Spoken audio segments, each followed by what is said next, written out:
Alrededor del siglo II a.C. tenemos el comienzo del Apocalipsis judío, que comienza a ver una vez más al Dios de Israel siendo arrastrado a pelear contra las fuerzas de la oscuridad. Estas fuerzas no están aún canonizadas bajo un príncipe particular llamado Satanás, pero existe una asediada forma de religiosidad que se cuela dentro de ciertos aspectos del judaísmo. Y esto continuará hasta la destrucción del segundo templo por los romanos en el año 70 después de Cristo.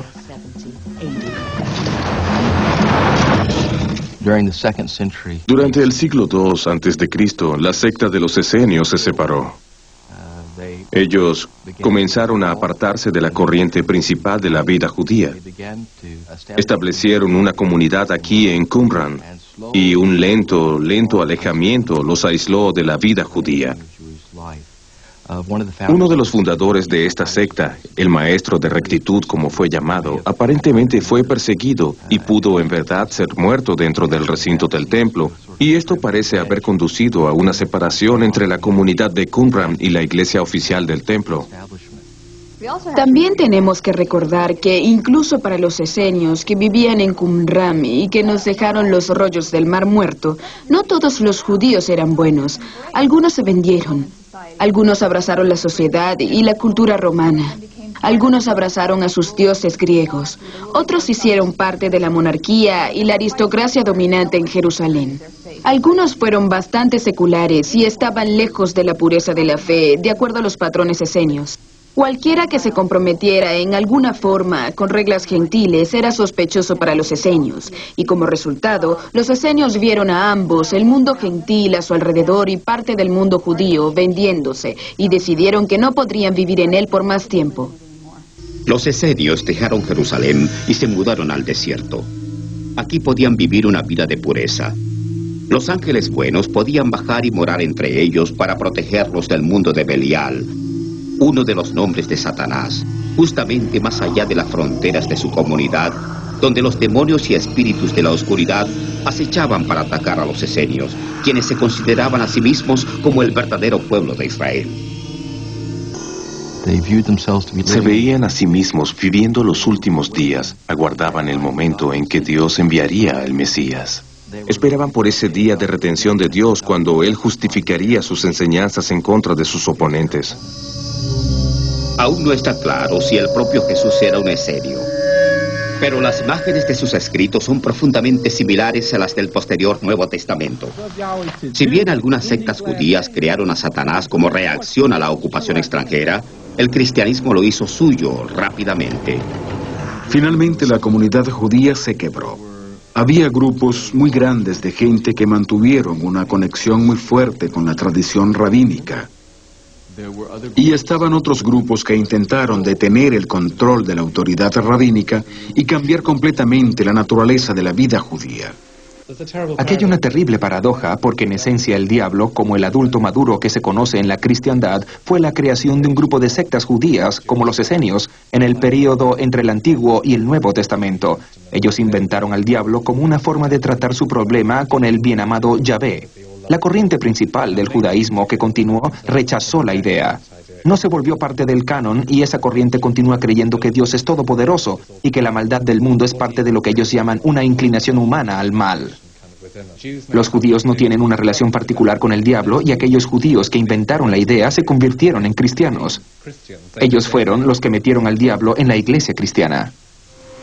Los cristianos comenzaron a ver como demoníaca la iglesia oficial judía, la cual se rehusaba a aceptar a su Mesías. Estaban afianzándose las raíces del antisemitismo. Estos cristianos se sentían combatidos y amenazados. Es muy ominoso tener al pueblo de Israel diciéndoles: no pertenecen a nuestra gran tradición religiosa, son herejes, y comenzaron a demonizar a las otras personas. Por primera vez, los judíos fueron considerados encarnaciones del mal. Esto también ocurrió en el Evangelio de San Lucas, en el cual Judas Iscariote fue visto como la personificación de Satanás.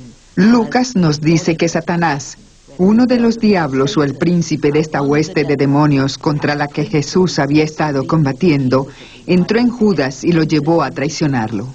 En el Evangelio de San Juan, Jesús está diciendo a los judíos constantemente: Ustedes son hijos del diablo, y este es un patrón que continuará durante toda la historia cristiana.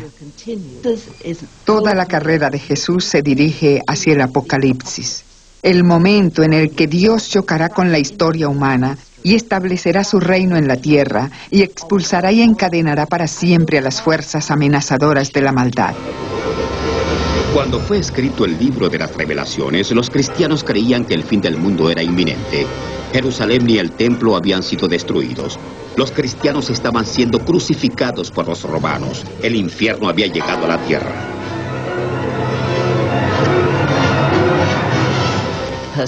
La forma tradicional de persecución condujo a nuevas visiones de Satanás. Está bastante explícito en el libro de las Revelaciones que el Imperio Romano es la herramienta de Satanás en la tierra, la encarnación de Satanás.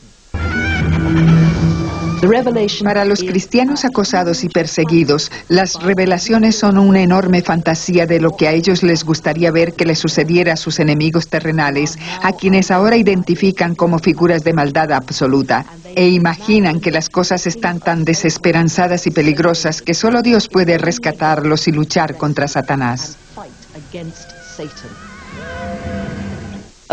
Una figura llamada la bestia o el anticristo aparecerá, quizás como un ser terrenal, quizás como un emperador romano, quien combatirá contra los cristianos y hará de sus vidas un infierno. Y habrá batallas entre los cristianos en la tierra, las fuerzas del bien y estos enemigos terrenales.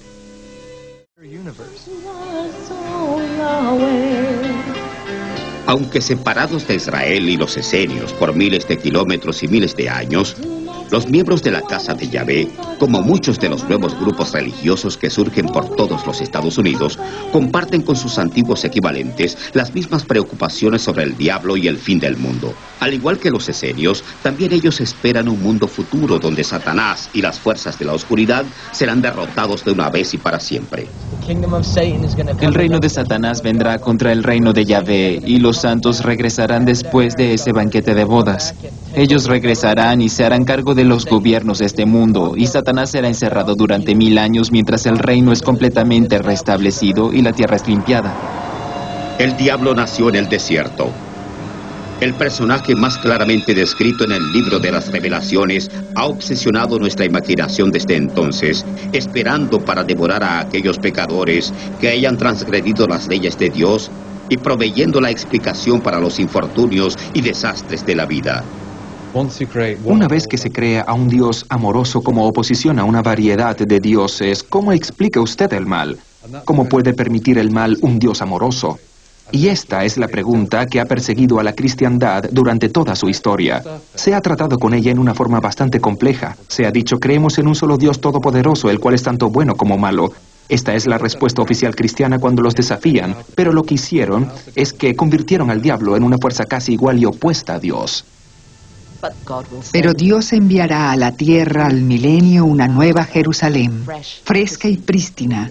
Habrá un nuevo cielo y una nueva tierra, donde el mal está encadenado para siempre y donde finalmente prevalecerá Dios. Pero ahora tenemos a Satanás en el panorama cristiano.